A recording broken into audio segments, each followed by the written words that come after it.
This is episode number 38 of the Fine Dining Podcast. Welcome to Austin.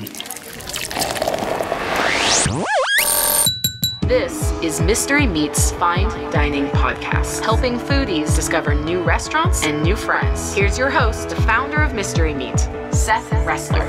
Hello, and welcome to Mystery Meat's Fine Dining Podcast. This is the podcast for foodies who love travel and travelers who love food. I'm your host. My name is Seth Ressler, and here's how we do. Each week, we go to a different city, and we talk to a local food blogger or food event organizer or somehow, foodie expert, and we find out everything that we need to know about their town from a culinary perspective. This week, we are going to fine dining in Austin. And we have here with us Kristen Shepard of the Mad Betty blog. Kristen, thank you so much for joining us. Oh, thank you for having me. All right, so we're going to do a couple of things here. We're going to talk to you about Austin and everything we need to know if we're foodies and we're going to Austin. We'll get a restaurant recommendation from you, and I'm really excited because you have a ramen restaurant recommendation. That's a first for the Fine Dining Podcast. And then we're going to play Out of the Frying Pan. And by the way, I should let people know that you don't have to take notes. We'll post links to everything we talk about up on the Mystery Meat website, so you can just head over there and click through and find the things that you want to know more about. But first, Kristen, tell me about the Mad Betty blog. Well, my blog is about pop culture and food and just kind of hot events in Austin. So while most of it talks about food, occasionally I'll review a book or a movie. I'll play sitcom roulette and talk about different shows. So I have a pretty diverse readership. You are not a native to Austin, right? You're a transplant.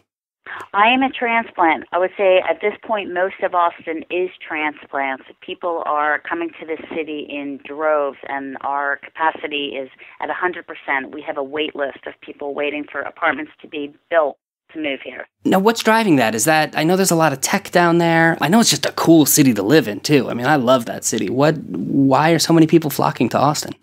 Part of it is the tech. The economy is good here. It's a good place to get a job compared to a lot of other cities right now. We have great weather. We have a great music scene. People come for South by Southwest, and then they just want to stay and live here. Great artist community, so we have a lot of artists moving here. UT, a lot of students come for school and just want to stay. So lots of reasons. Now, you are also the education chair of the Austin Food Blogger Alliance. What is that? Food Blogger Alliance was formed in 2011, so it's still relatively new, but it's growing every day, and everybody in Austin knows about it and respects and reads these blogs, people that are a part of the Alliance.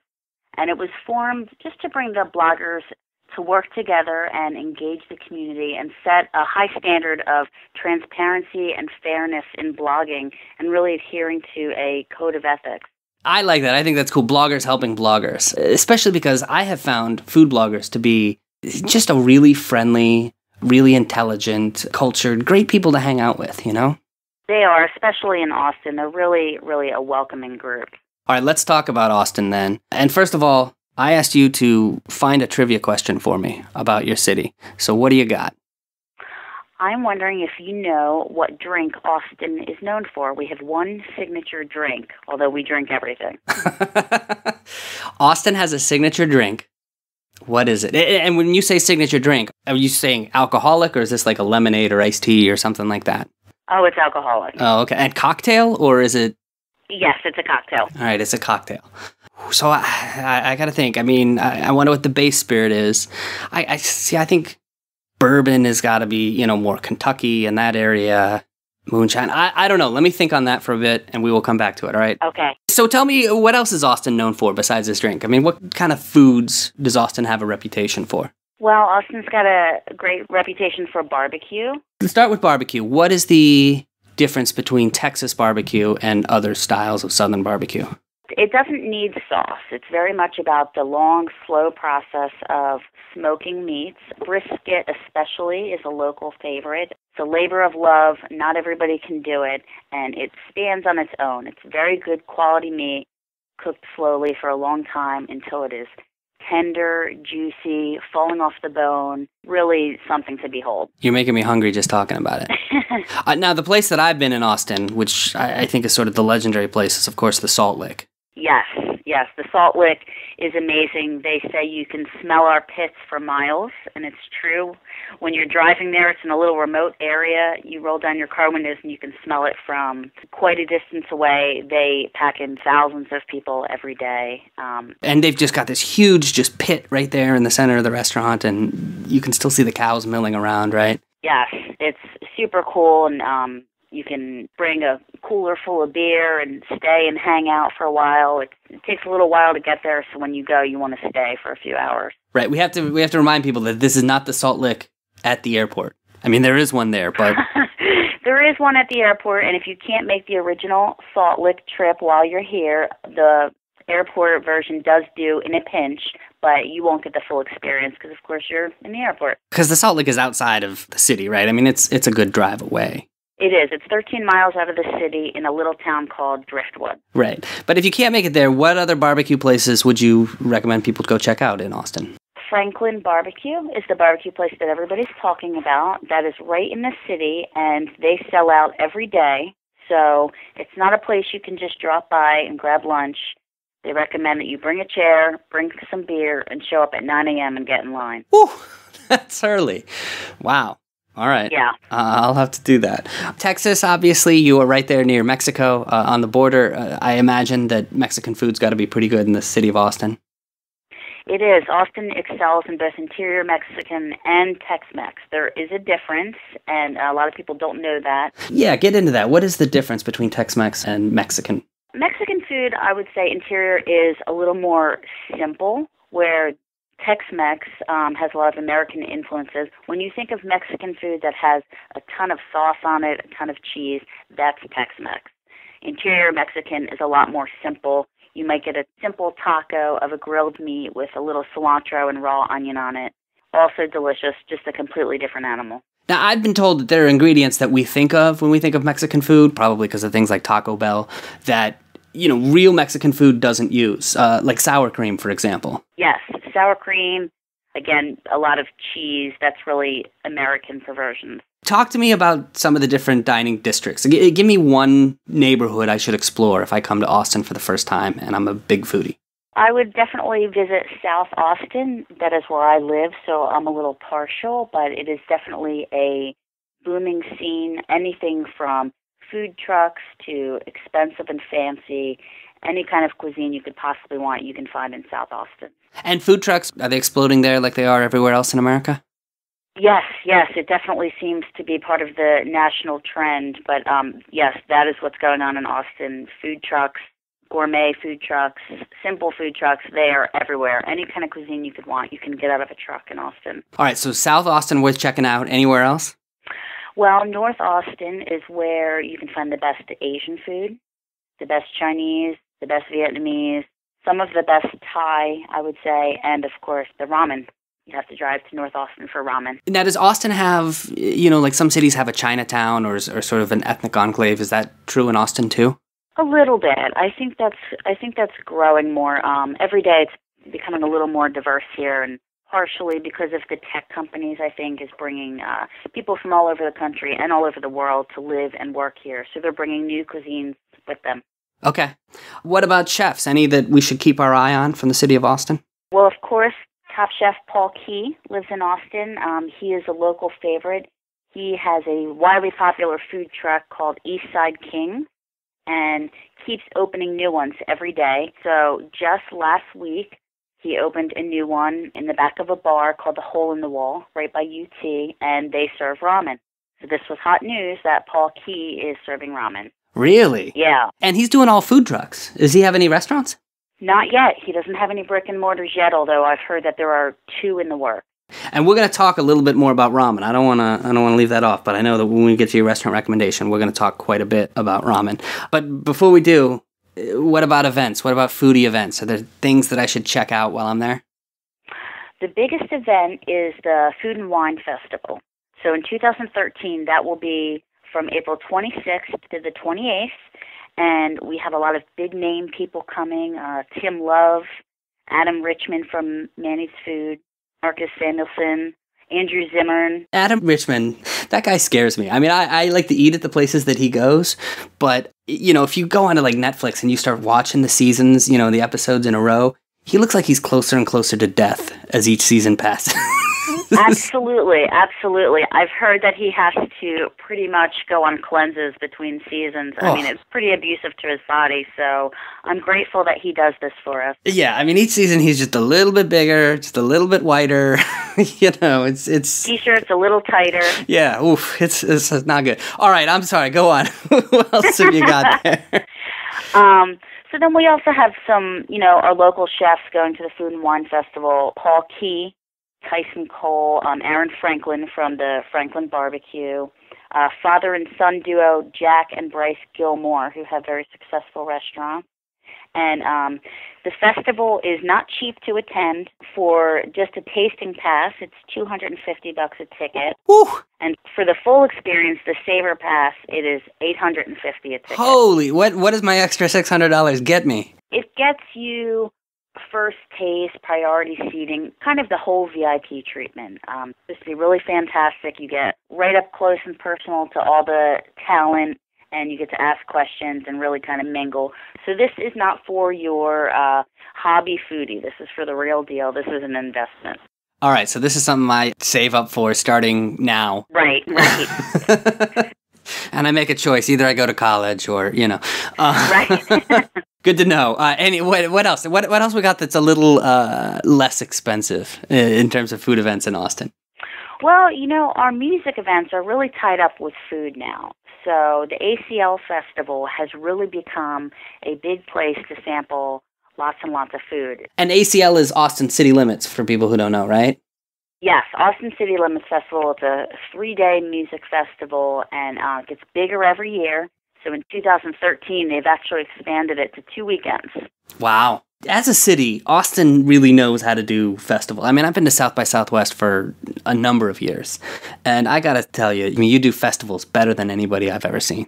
There's festivals almost every weekend here, so it's just kind of the norm for those of us that live here, and it's kind of cool. We have, you know, tourists coming into town almost every weekend for these festivals, and bands and things. It's not uncommon to run into celebrities and famous musicians in the local Whole Foods. They're just always here. Now, what about hot sauce? I know that's a big thing down there, isn't it? Well, everybody likes everything spicy, that's for sure. Anything from Mexican hot sauces to sriracha, obviously, is having a moment. Everybody loves sriracha. I would say some other hot ingredients right now that you find everywhere are pork belly, done any number of ways, bacon, obviously. Brussels sprouts are really big here. Really? Yeah, and beets also. Beets with hot sauce? Yes, hot sauce on pretty much everything, but I've seen beets in desserts. It's something that grows locally here, and Austin loves locally sourced food. So beets and Brussels sprouts are really having a moment. Very cool. I didn't know that. I didn't know beets were from that region. Yeah, they can grow in any kind of soil. So we have some rough terrain here. We don't get a lot of rain, and beets are hardy. They can grow anywhere. So you've got a great restaurant recommendation for us, and like I said, we're going to talk about ramen. So we're going to do that in just a second, okay? Okay. All right, before we get back into Austin, I want to tell you about Taste Trekkers. This is the nation's first food tourism conference. This is an event designed for people who plan their vacations around food. If that's you, we absolutely want you to come out to this event. It is happening in September 20th, 21st, 22nd, in Providence, Rhode Island. Write that on your calendar, all right? A lot of hard work going into this event. This is, we're really working hard to put this together. We actually launched a Kickstarter campaign, completed it successfully last month, so we've raised all the funds we need in order to put this event together. Now, the next thing that I'm doing is putting together the speaker lineup.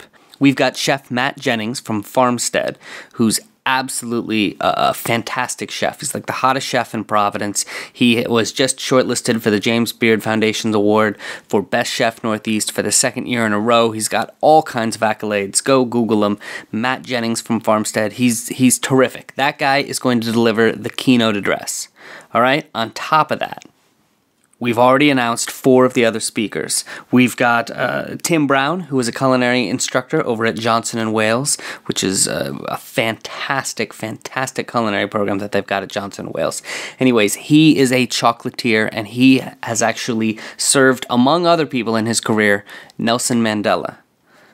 Tim grew up in South Africa, and he is going to talk all about the chocolates of Madagascar. It's going to be fantastic. We've got a couple of brothers, Omar and Cesar, who run Los Andes, which is a Bolivian and Peruvian restaurant there in Providence. They're going to talk about Bolivian and Peruvian cuisine.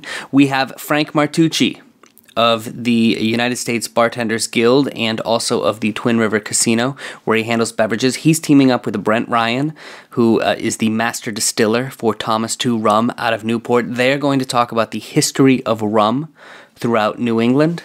And finally, we've got Mike Clayton, who is going to talk about the innovative Trace and Trust program. This is a really cool program. It actually lets you walk into a restaurant and trace where your food came from. You can find out what fisherman caught your fish, and soon you'll be able to find out what farmer raised your animals. It's very, very cool. He's going to talk about that program, bring in a bunch of restaurateurs, chefs, and fishermen, and farmers, and other people who are involved in the program.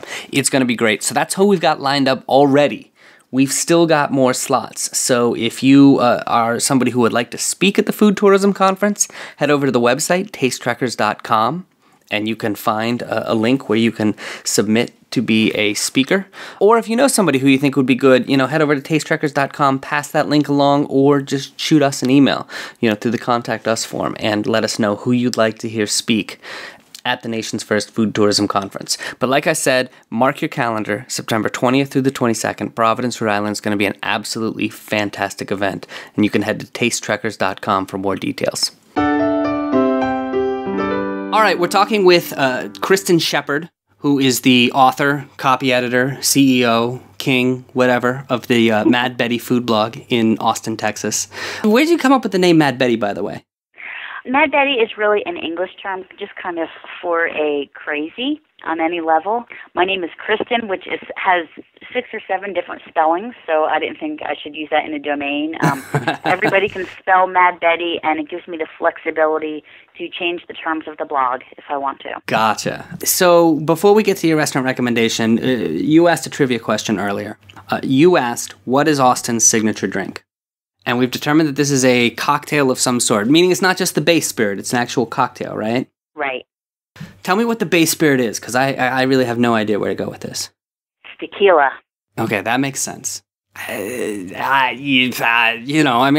I think margarita. Is that true? It's close. Should I tell you? Yeah, tell me what it is, because I'm not going to get it. It's a Mexican martini. What is that? It's kind of an upscale, grown-up version of a margarita. It has those same similar flavors of a margarita, and it's made with tequila, Cointreau, or some kind of orange liqueur, a little sweet and sour mix, a little fresh lime and orange juice, a splash of Sprite, so it's a sweet drink, and then olives, like a traditional martini, so it's got a little bit of salty flavor, too. Interesting. They're delicious. Please order one next time you're in Austin. All right, and what is this served in? What kind of glass? Usually a martini glass, although sometimes you'll find a place that serves it in a beer mug or something small. Usually you'll get a whole shaker. Next time I line up for barbecue at 9 o'clock in the morning in Austin, I'm going to have a Mexican martini with me. I'm going to have a couple. Yes. So, all right. Highly recommended. It's a must-do when you come to Austin. Let's talk about ramen. Let's talk about Austin and ramen. What is the history there? Well, there's not a whole lot of history. It's brand new to Austin, and it has been very, very well received. It's very exciting. I think this is a new future of dining in Austin. So the restaurant is called Ramen Tatsu-ya, and it just opened September 1st. It is pretty small. There's 38 seats, including a few seats at the bar and a couple high tops. It's communal seating. Oh, I like that. That actually makes it a lot of fun. It is fun. It's a very warm environment. The decor is simple, urban, edgy. It's themed red, black, and white. There is a chandelier made out of ropes, so they kind of emulate noodles hanging down. It's very cool. And it's got this Japanese feel, it sounds like. Yes.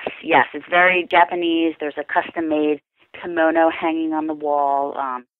There's instructions on the menu on how to eat ramen because it is new for Austinites, so I think a lot of people appreciate that. So let's start there, because when I think ramen, I think college dorm food. I think $2 and you get it at Costco and you make it in a styrofoam cup. Right. What is ramen as a more upscale dining experience like?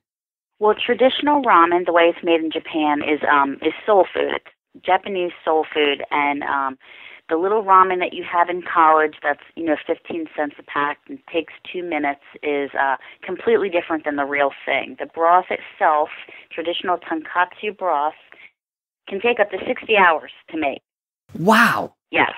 So it's not easy. It's not something that you're going to just whip up for yourself on the weekend. That's why it's very exciting for us to have a place to go to. So what makes it take so long?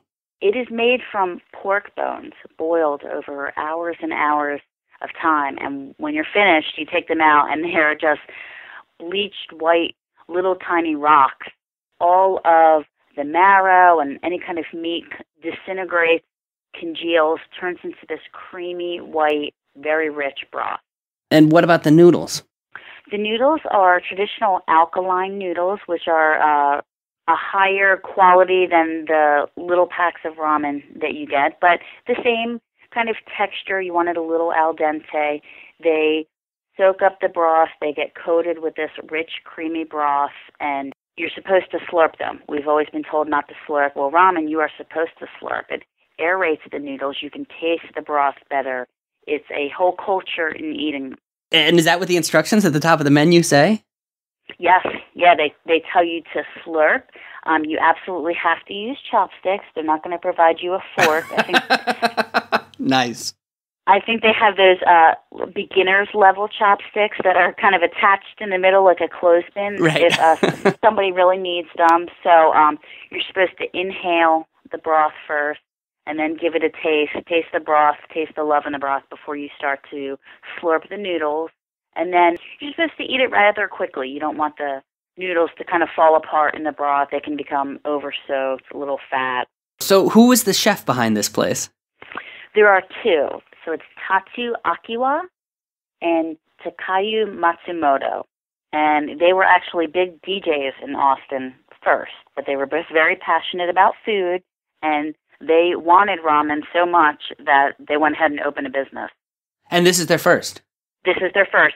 They've both worked at various restaurants in Austin, the sushi place and a few other high-end places. They both have great cooking backgrounds. And they were, when you say DJs, you mean like wiki turntable DJs? Yes, hip-hop DJs specifically. I'm getting more fascinated by this place the more you tell me about it. This is very cool. I should mention that the music in Ramen Tatsu-ya is always super cool. A lot of great hip-hop, a lot of funky, a lot of James Brown.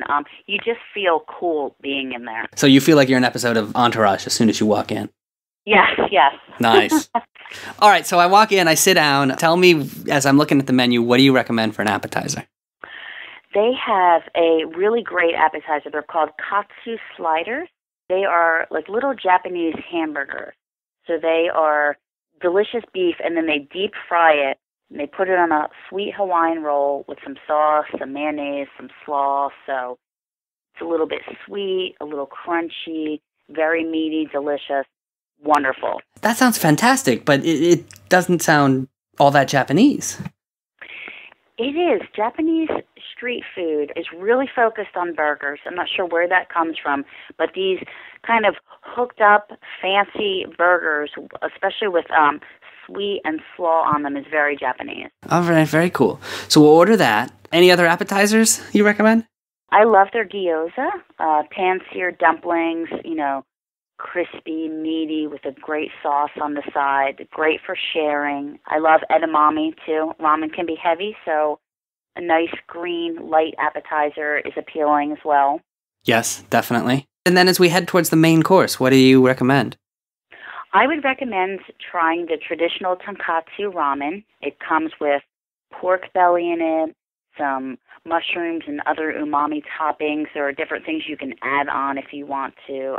A traditional add-on for ramen is a soft-boiled egg that's been marinated in soy sauce and some other good flavors. That is one of the most delicious toppings that everybody loves is that egg. Oh, that does sound good. Now, what differentiates one ramen from another? Is it all the same broth and all the same noodles and just the toppings, or what makes each ramen dish different? You know, ramen is very regional to little areas of Japan, so there can be thousands of different varieties. That tonkatsu broth is the main broth, but you can also find miso or ones that are made from chicken. It runs the gamut, but that pork broth is the main. And then the noodles are really up to the chef. I've seen ultra thin noodles or thicker, harder noodles. All within this restaurant, or does it depend on the restaurant? It depends on the restaurant. This restaurant, it's all pork-based, the broth. They will be coming out with a vegetarian version at some point in the future. They do have a miso broth, but it still has pork in it also. So we've got a couple of main dishes there. What were the names of those dishes, just so I can write these down?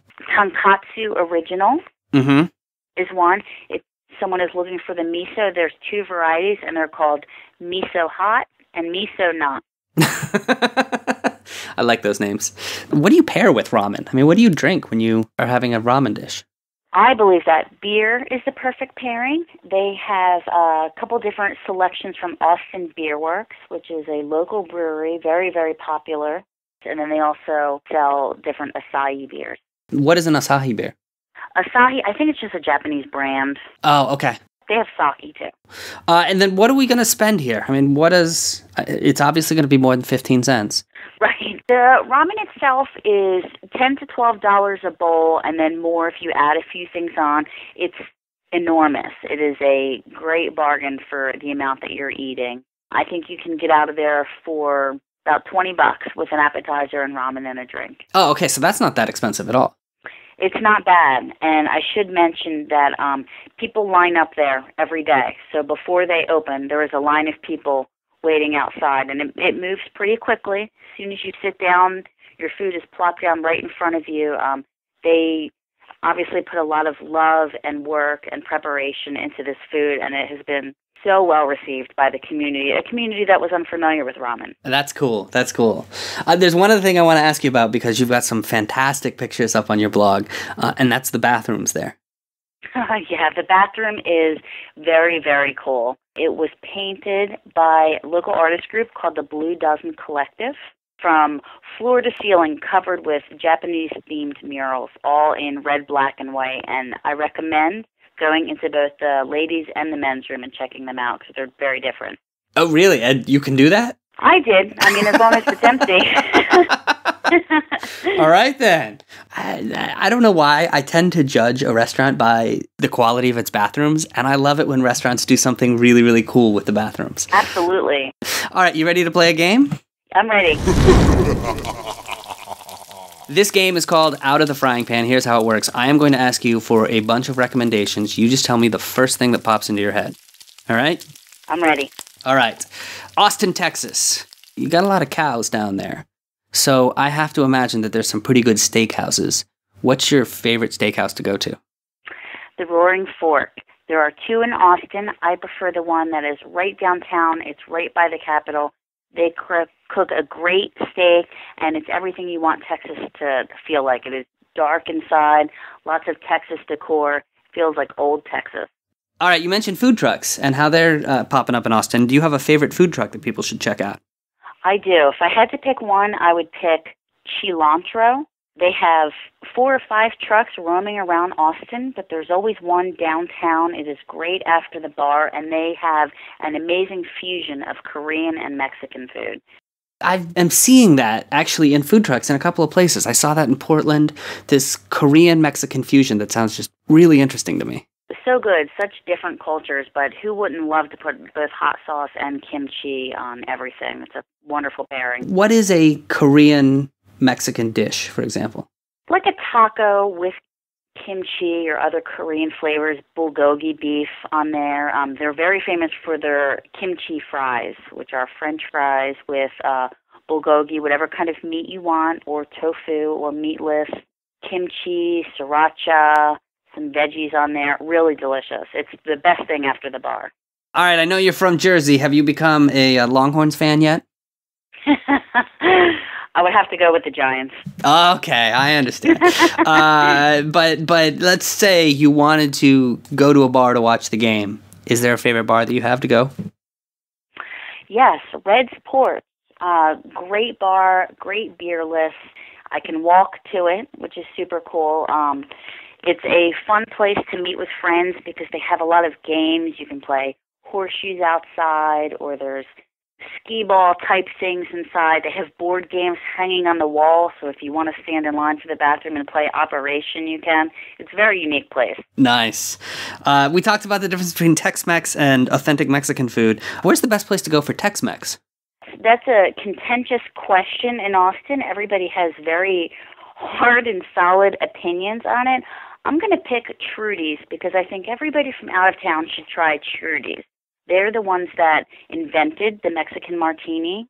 They have a great selection for both meat eaters or vegetarians. One of my favorite dish there is a stuffed avocado. Ooh, that sounds good. They have great service. There's a million choices, but that would be the one I would pick for out-of-towners. All right, and then what about authentic Mexican? Where do you go for that? There's a very cool place called Churros, and that's they're known for their interior Mexican. They have delicious rice that they mix bananas in, which is outrageous if you've never had it. It's very cool. And then they are famous for an avocado margarita. The little avocado in there makes it creamy and rich, really delicious.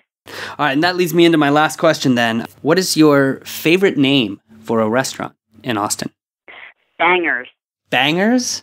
Bangers is this cool bar. It's relatively new. They have 103 beers on tap, so that in itself is very cool and makes them popular.